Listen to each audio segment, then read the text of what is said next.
अपनी ससुराल के गांव से पटियाला कुछ सौदा सुलभ खरीदने आई तो अचानक ही महतो का दरवाजा खुला देख मैं बिना कुछ सोचे समझे मकान के अंदर जा घुसी और अंदर पहुंचकर अजनबी से चेहरे को बड़े ध्यान से देखने लगी, जैसे किसी नुमाइश में लगी हुई मूर्तियों को देख रही हूँ। कुछ एक पल बाद जब मेरी दृष्टि सभी चेहरों पर से होती हुई लौटकर अपने अंदर ही आ सिमटी तो मेरी आंखों में उभरी मिलन की चमक तुरंत ही मद्धम पड़ गई।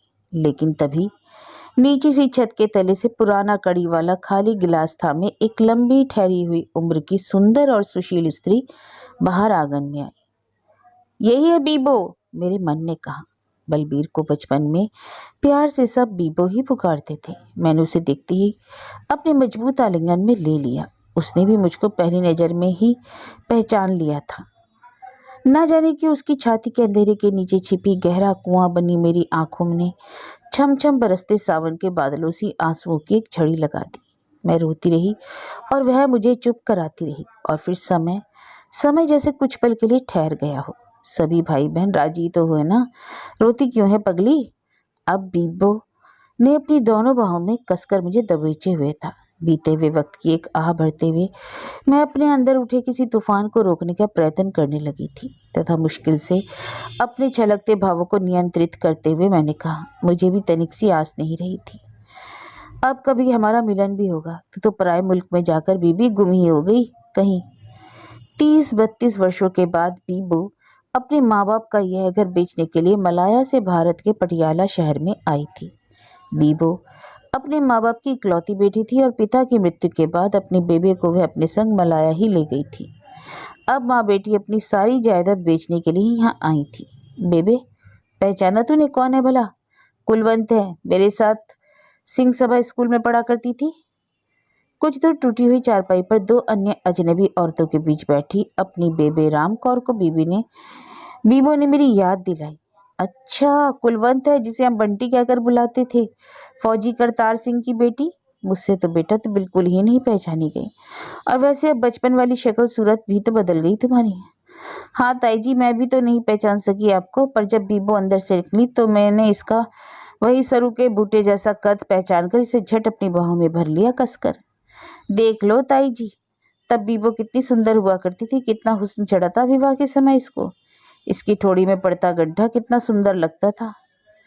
हाँ बेटा, हमेशा एक ही मौसम कहाँ रहता है, यह जीवन तो बहती नदी का तीर है बेटी। और सुना तेरे बेबे क्या क्या हाल है?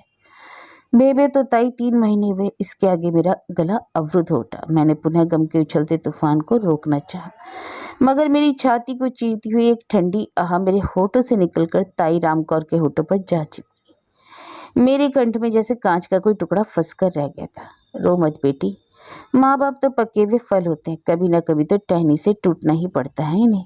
अब तो मुझे ही देख ले। अभी बात भी पूरी ना हुई थी कि बीबो ने अपनी माँ को छिड़का। चुप कर बेबे, तू यूं ना बोल बोले जाया कर हर समय। बीबो जैसे माँ की ममता को पल्लू से बांध कर रखना चाहती थी, इसलिए वह अपनी माँ के बिच्छों के बारे में सोचने से भी डरती रहती। चल कुलवंत, हम कोठे पर बैठकर बातें करें, वैसे ही जैसे हम बचपन पर छज्जे पर टांगे लटकाकर बहुत बहुत देर तक बातें किया करते थे। मैं अभी ऊपर झांकी रही थी कि एक कौवा छज्जे पर से उड़कर मेरी आंखों से ओझल हो गया। वो वक्त बहन अब कहाँ हाथ आता है, जाने कहाँ उड़कर चला गया पंख लगाकर। यह कहते कहते बीबो बांस की सीढ़ी के कितने ही डंडे ऊपर चढ़ गई और उसके पीछे पीछे मैं भी कोठे पर जा चढ़ी। और सुना बीबो, मेरा जैया अभी भी तुझे मियाँ मिट्ठू कहकर ही बुलाता है। मैंने बीबो को गौने के समय की सुहानी ऋतु से बात आरंभ की। छोड़ कुलवंत, अब तो शहद मुंह में भरकर भी बात करूं तो भी उसको मैं जहर लगती हूँ। मेरे माँ बाप की सारी जायदाद मेरे नाम होने के बावजूद उसको मेरी माँ की 2 रोटियां हर समय चुभती रहती हैं। यह सब सुनकर मेरे मन के चित्रपट पर गौने से लौटी बीबो द्वारा बताई गई अजीब और हैरत भरी कितनी ही यादें उधड़ आई। कुलवंत, मेरे ससुराल वाले बहुत अमीर हैं, बालन की जगह नारियल की ठोटियां जलाते हैं। पहली बार जब मेरी सास ने मुझे बालन लेने भेजा था तो मेरी समझ में ही नहीं आ रहा था कि क्या लेकर नीचे उतरूं। बहुत देर बाद जब मेरी सास कोठे पर चढ़कर मुझे बुलाने आई तो मैं नारियल की ठूठी चबा रही थी। मुझे देखकर बोली, बेटा ताजा नारियल को तोड़कर खा ले नीचे आकर, ये तो खराब है इसलिए बालन के लिए रखे हैं। उस वक्त मुझे बेहद शर्म आई। क्या कहती होगी कि बहू ने कभी खोपा ही नहीं देखा। पर अपने यहाँ तो खोपे छोटी सी ठूठी भी कितनी महंगी होती है बीबो। मुझे जैसे बीबो की बातों पर यकीन नहीं आ रहा था। वह मुझे बताती थी कि सारे शाम देश की धरती पर नारियल के वृक्ष ऐसे उगे हैं जैसे यहाँ भारत में आक और करीर। रबड़ बनाने वाले वृक्ष भी अधिकतर मलाया और शाम की धरती पर ही होते हैं। मेरे ससुराल वालों का नारियल और रबड़ का बहुत बड़ा कारोबार है, मगर मुझे वहाँ के लोग अच्छे नहीं लगे। सांप बिच्छू सब खा जाते हैं, और नक्शा वह भी चपटे चपटे होते हैं वहाँ के लोगों के। गौने से लौटी बीबो ने पता नहीं कितना कुछ मुझे ऐसा ही बताया जिसे सुनकर मुझे लगा जैसे परियों और देवताओं के देश की एक कहानी वह मुझे सुना रही है। लेकिन उस समय मुझे उसकी यह कहानी कोरा झूठ लगती थी। बाद में जब मेरे बाबूजी दूसरे विश्व युद्ध के बाद बर्मा, शाम और सिंगापुर आदि देशों से लौटकर आए और उन्होंने वहाँ के बारे में बताया कि बर्मा की स्त्रियों के बाल पैरों तक लंबे होते हैं। शाम और मलाया के लोग सी फूड के आहार पर अधिक निर्भर करते हैं। व्यापारिक तौर पर उनके पास दो ही वस्तुएं अधिक होती हैं, नारियल और रबड़। तो मुझे बीबी की कही बातों पर यकीन आने लगा था। और फिर उस समय बचपन में बुद्धि की पहुंच भी तो उतनी ही थी। जब किसी सहेली के घर कोई छोटा बहन भाई पैदा होता तो हम घंटों इकट्ठा बैठकर नए जन्मे बच्चे के बारे में अकल के घोड़े दौड़ाती रहती। लेकिन किसी को कुछ भी समझ नहीं आता था। कोई कुछ कहती, कोई कुछ, और अंत में बात की तार लंबी होती ही विवाह और गौने तक आ पहुंचती। मैं और बीबो तो घंटों इस विषय पर सोचते हुए छज्जे पर बैठे बैठे अंधेरे में पत्थर मारती फिरती। पटियाला में हमारे और बीबो के घर की एक ही दीवार थी, जी राजा के मोहल्ले में। बाबे अलाई की शाही समधियों से लगती हमारी लगी आगे जाकर समधियों के फाटक के पास बंद हो जाती थी। सरकारी समाधियां होने के कारण बीबो के बापूजी दिन भर समाधियों पर ड्यूटी देते रहते और दिन छिपे अंधेरा होने पर वहां पर दीपक भी वहीं जलाकर आते थे। इसलिए बाबा आले की समाधियों का सारा अहाता मुझे और बीबो को अपने घर का आंगन ही लगता था। हम पूरा पूरा दिन संगमरमर के फर्श पर गेंद और गीटे खेलती रहती, इमली के पेड़ों पर झूले डालकर झूलती और नवविवाहित लड़कियों और बहुओं की बातें कहते हुए खिलखिलाकर हंसती रहती।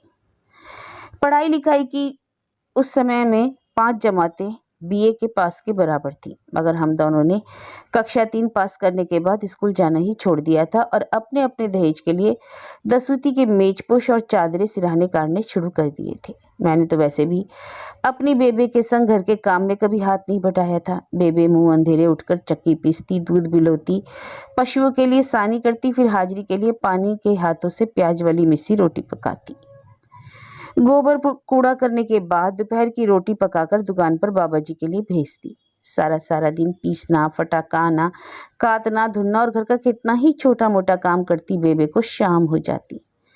कई बार तो बेबे का सारा दिन बदन पर पानी डालने तक की फुर्सत न मिलती। लेकिन मजाल कि मैं घर के काम में बेबे को बालन की लकड़ी के 2 टुकड़े भी करके देती।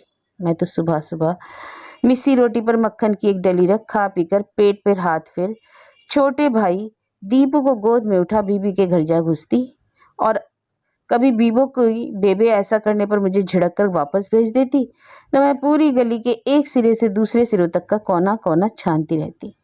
किसी लड़की की नई भाभी गौने पर आई होती तो बावलों की तरह उसके आगे पीछे घूमती रहती, उसके झिलमिल करते गहनों कपड़ों को निहारती रहती। किसी लड़की की बहन विवाह के बाद गौने से लौटकर आई होती तो किसी न किसी बहाने उसके मुंह से उसके पाहुने की बातें सुनती। फिर कोई अपना सिर देखने के काम में लगाती थी तो कोई और कुछ इधर उधर करवाने लग जाती। मुझे यह सब अच्छा न लगता, लेकिन अगर कोई नवविवाहिता अपनी सलवार में रंगदार सुनहरी लड़ियों वाला रेशमी नाड़ा डालने के लिए कहती तो मुझे चाव सा चढ़ जाता। दिन ढले कहीं जाकर भूखी प्यासी 1.5 साल के दीपू को गोद में उठाई मैं घर लौटती तो बेबे की आंखों में गुस्सा देख उसकी डांट से डरकर सिनेमा के गानों की कॉपी अपनी किताब के बीच रखकर बैठ जाती और ऊंचे सुर में अपने स्कूल का सबक याद करने लगती। एक थी चिड़िया, एक था कौवा, दोनों ने मिलकर साजी खेती बोई, लेकिन कौवा था बहुत चालाक। पर अब मुझे ऐसा लगता था कि मैं थी कौवा और मेरे बेबी बेचारी थी चिड़िया, जिसे मैं कौवा चिड़िया की कहानी मुंह से बोल बोलकर सुनाते हुए धोखा देती। भीतर ही भीतर तो याद कर रही होती उस समय के उन दिल छू लेने वाले गीतों को, समय के पदचिन्ह जिन्हें हम कहीं दूर भूतकाल में छोड़ आई थी, आज एक एक कर उभर आए थे मेरे और बीबो के मन के आंगन में। अभी कहाँ बस थी। एक दिन मैं और बीबो अपने अपने तख्ती बस्ते कंधों पर लटकाए स्कूल जाने की बजाय रेल देखने के शौक में पटियाला के रेलवे स्टेशन के अंदर प्लेटफॉर्म पर जा पहुंची। 9 बजे एक गाड़ी आई, चुक चुक करती हुई गुजर गई। हम हरे रंग के बेंच पर बैठकर गाड़ी को जाते हुए देखते रहे। समय भला किसकी पकड़ में आता है। फिर 11 बजे का नाभा जाने वाला डिब्बा जब गुजर गया तो सारा प्लेटफॉर्म जैसे एक बार बिल्कुल खाली होकर हम दोनों को घूरने लगा। कहाँ जाना है? नीली वर्दी वाले एक आदमी ने अपनी टोपी ठीक करते हुए हमसे पूछा। हमारी बेबे गाड़ी से चली गई, हम रह गई। मैं अपने आप को कुछ अधिक ही होशियार समझकर कह रही थी। कहाँ जाना था तुम्हें बेबे के साथ? और ये तख्ती बस्ते? ऊंचे स्वर में हमको झिड़कते हुए टीटी ने मेरा बस्ता खोला। बस्ते में से मेरे बड़े भाई की 4वीं कक्षा की किताब उसके हाथ लग गई, जिसमें जहांगीर के इंसाफ वाला पाठ पहले ही पृष्ठ पर था। कौन सी स्कूल में पढ़ती हो और किस क्लास में? उसने हमें डांटते हुए पूछा। बीबो आहिस्ता से बोली, जी हम दोनों 3री कक्षा में हैं, सिंह सभा स्कूल में। और ये 4वीं की किताब किसकी चोरी की है? यह मेरे बड़े वीर की है। चलो निकलो बाहर, जाओ अपने अपने घर, चोर कहीं की। इस घटना का स्मरण कर हम दोनों कोठे पर बैठी जोर जोर से खिलखिलाकर हंस पड़ी। अरे लड़कियों, नीचे उतर आओ, अब बादल भी चढ़ाए हैं। ये भादों के बादल बड़े बेसब्रे होते हैं। और चाय भी पी लो आकर, अब ठंडी हो रही है। नीचे से ताई राम कौर हमें आवाजें दे रही थी। अंबर में बेशक एक गर्द सी फैली हुई थी। कभी कभी बिजली भी हमारे सिरों पर चमक रही थी। फिर भी आड़ी तिरछी उड़ती बादलों की टुकड़ियों को देखकर एक बार मन हुआ कि आज फिर समाधियों में जाकर बचपन की तरह इमली की उस डाल पर झूला झूलें जैसे बचपन में झूला करती थी। इमली के उसी पेड़ की ओर हसरत भरी दृष्टि से देखती हुई हम दोनों कोने पर खड़ी हुई थी कि तभी बादल जोर से गरजा और हवा भी बहुत तेज चलने लगी। सारे वातावरण में एक रेत सी चुभने लगी और हमारे देखते देखते हवा के तेज झोंके ने तड़ाक की आवाज के साथ इमली के पेड़ की एक बड़ी सी डाल टूटकर धरती पर आ गिरी। उसी डाल की जड़ों में से अपनी बिल से गिरकर एक गिलहरी हमारी आंखों के सामने डाल के नीचे दबकर कुचली गई। बेटा उतर जाओ, उतर आओ नीचे, अब तो पानी भी बरसने लगा और चाय भी पड़ी पड़ी ठंडी हो गई। ताई राम कौर की एक और हाँक हमारे कानों से टकराई। अचानक एक साथ ठंडी सर्द हाँ हमारे दोनों के अंदर से निकलकर हमारे होठों पर आकर जम गई और हम घबराकर अवाक सी नीचे सीढ़ी के डंडे की ओर झांकने लग पड़ी।